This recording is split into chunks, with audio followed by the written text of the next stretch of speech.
आज हम बात करने वाले हैं यूपीएससी एग्जाम की तैयारी जो बच्चे कर रहे हैं, क्या उनको बैकअप प्लान बनाना चाहिए, और अगर बैकअप प्लान उन्हें रखा हुआ बना करके तो उसको एग्जीक्यूट कैसे करें, या किस तरीके का आपको बैकअप प्लान होना चाहिए आपके पास। आइए बात करते हैं। सबसे पहले तो यही बात करते हैं कि क्या बैकअप प्लान की ज़रूरत क्यों पड़ती है। देखो, यूपीएससी में जो हर साल बच्चों का सिलेक्शन होता है वो 700-800 पोस्ट आती हैं, बहुत ज़्यादा करके 1000-1100 आ जाती हैं, ठीक है। लेकिन यूपीएससी का एग्ज़ाम 10 से 15 लाख लोग देते हैं, तो 15 लाख लोग में से 800 का सिलेक्शन हो गया, उसमें भी आईएएस तो 70-80 बनते हैं। बाकी का क्या, 800 तो चले गए, बाकी का क्या, बाकी क्या करेंगे? वो फिर दोबारा या तो तैयारी करते हैं या अपने घर वापस जाते हैं या किसी काम धंधे में लग जाते हैं। लेकिन ज़्यादातर लोग ऐसे भी होते हैं जो 7-8 साल तैयारी को देने के बाद, उसके बाद वो फिर उनके पास करने के लिए कुछ नहीं रहता। जो जॉब उनको 20 साल की उम्र में करनी चाहिए थी, अब वो 32 साल की उम्र में करने जा रहे हैं। क्या वो फिर से नई शुरुआत कर पाएंगे? कितना मुश्किल हो, कभी सोचा है आपने उन लोगों के लिए मुश्किल होता होगा इस तरीके से नई शुरुआत करना। शादी नहीं हुई है आपकी तब तक, बहुत कम लोग होते हैं जिनकी शादी हो जाती है, शादी भी कुछ लोगों की डीले हो जाती है इस वजह से। तो कहा जाता है कि यूपीएससी के तैयारी के साथ, ठीक है आप तैयारी कर रहे हो, कोई बहुत अच्छी बात है, लेकिन उसके साथ साथ एक बैकअप प्लान भी रखो कि इन केस अगर चीज़ें वर्स जाती हैं, कुछ उल्टा सीधा होता है। उल्टा सीधा मतलब है कि सिलेक्शन आपका नहीं होता। सिलेक्शन का मतलब है कहीं भी जॉब नहीं है आपके पास, तो आप क्या करो। इसलिए बैकअप प्लान के रखने के लिए बोला जाता है।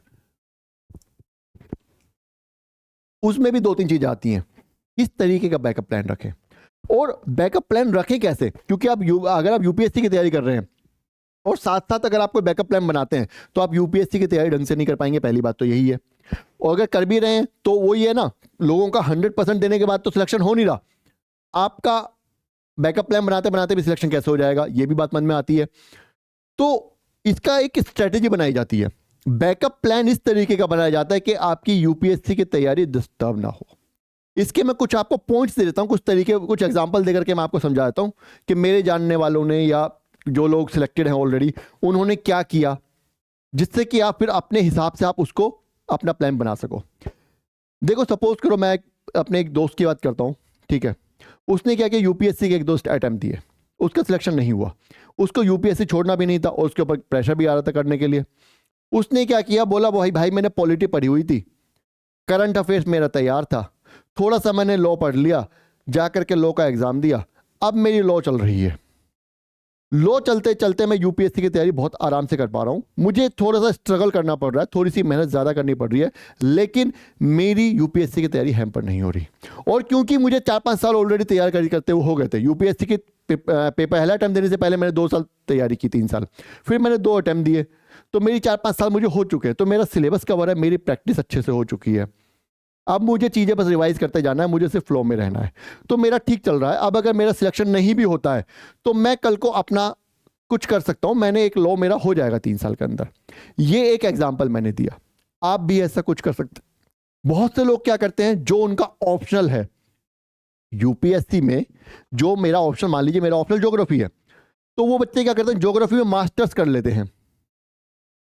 अब उनका क्या हुआ, उनकी यूपीएससी की तैयारी भी हो रही है, उनकी मास्टर्स भी हो रही है। तो ऑब्वियसली बात है, पहले मैंने सिर्फ ग्रेजुएशन की हुई थी, अब मैंने मास्टर्स भी कर लिए, तो मुझे बेटर जॉब मिलने के चांसेस हैं। यूपीएससी की तैयारी करते के दौरान 2 साल मैंने मास्टर्स में दे दिए, मेरी तैयारी हैम्पर नहीं हो रही है, क्योंकि पढ़ना वही है, जो सविंदर सिंह में लिखा हुआ है वही वहां पढ़ना है मुझे, ठीक है, कॉलेज में। लेकिन अब मेरे 2 साल का हिसाब है मेरे पास, अगर मैंने 6 साल दिए हैं तो उनमें से 2 साल में मैंने मास्टर्स भी खत्म कर लिए है, ठीक है। उसके बाद कुछ बच्चे क्या करते हैं, नेट कर लेते हैं, नेट का भी ऑप्शन रहता है। कुछ बच्चे बीएड कर लेते हैं, बीएड में करते, बीएड भी कर लेते हैं मान लीजिए किसी, और वो बच्चे, सुनो, स्टार्टिंग के 2 साल तो आप 100% तैयारी करो, 100% फोकस यूपीएससी पर रखो, लेकिन स्टार्ट 2-3 साल के बाद आप बैकअप प्लान पे काम करना स्टार्ट कर दो। और बैकअप प्लान कोई हुआ नहीं है कि आपको भाई ठीक है बैकअप प्लान के लिए आपको, अगर आप आईएएस नहीं बने तो अब आपको एस्ट्रोनॉट ही बनना है। बैकअप प्लान का मतलब ये नहीं है, बैकअप प्लान का मतलब ये है कि आप आईएएस अगर नहीं बन पाए तो जिस दिन आप अपनी किताबें पैक करो, आप अपनी तैयारी खत्म करो, उस दिन आपको ऐसा ना लगे कि अब मैं रोड पे खड़ा हुआ हूं। उस दिन आपको लगे कि हाँ, अगर मैं अपने जीवन की शुरुआत करना चाहता हूं तो नॉर्मली जो लोग शुरुआत करते हैं वैसी शुरुआत मैं भी कर सकता हूं, भले ही थोड़ा लेट करूं लेकिन कर लूंगा। इसको बैकअप प्लान कहते हैं। तो ज्यादा प्रेशर मत लीजिए बैकअप प्लान का। बैकअप प्लान है, जो इंसान यूपीएससी की तैयारी नहीं करते वो भी यही करते हैं, ग्रेजुएशन करेंगे, मास्टर्स करेंगे, बहुत ज्यादा होशियार होंगे तो नेट कर लेंगे, या कोई और प्रोफेशनल कोर्स। नेट तो मैंने एक एग्जांपल दिया, जरूरी नहीं कि नेट ही डालना है, करना है आपको, आपके हिसाब से आपको जो ठीक लगता हो, ठीक है ना। तो आपको भी बस उतना ही करना है कि आप एक ग्रेजुएशन कर, आपने तैयारी स्टार्ट की है तो ग्रेजुएशन तो आपने कर रखी होगी, ठीक है, साथ साथ मास्टर्स कर लो, कुछ और मिले आपको अपने हिसाब का तो वो भी कर लेना। लेकिन तैयार ऐसा करना, अगर आप सीरियस कैंडिडेट हो तो, अगर आप सिर्फ एग्जाम दे के देख रहे हो फिर तो बैकअप प्लान पे फोकस पूरा होना चाहिए, यूपीएससी साथ साथ चलनी चाहिए।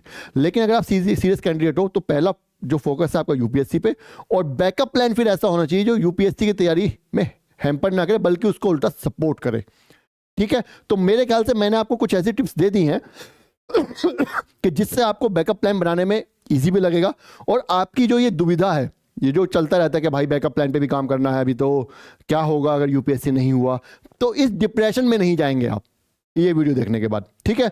तो इस तरीके से अगर आप करिए, इस तरीके से अपना प्लान कीजिए, बहुत ज़्यादा आपको हसल बसल करने की जरूरत नहीं है, रिलैक्स रहिए, कॉन्फिडेंस रहिए। ग्रेजुएशन आपने की हुई है, मुझे भी पता है, तैयारी कर रहे हैं तो मास्टर्स कर लीजिए, आपका सब सही है, कोई दिक्कत ही नहीं है, ज़्यादा टेंशन मत लीजिए। यूपीएससी होगा तो अच्छी बात है, नहीं होगा तो आप रोड पे नहीं खड़े हैं, ठीक है। चलिए इस वीडियो को यहीं खत्म करते हैं। इसी तरीके की और इन्फॉर्मेशन के लिए हमारे चैनल को सब्सक्राइब कीजिए, वीडियो को लाइक कीजिए और कमेंट करके बताइए वीडियो कैसी लगी। Thank you.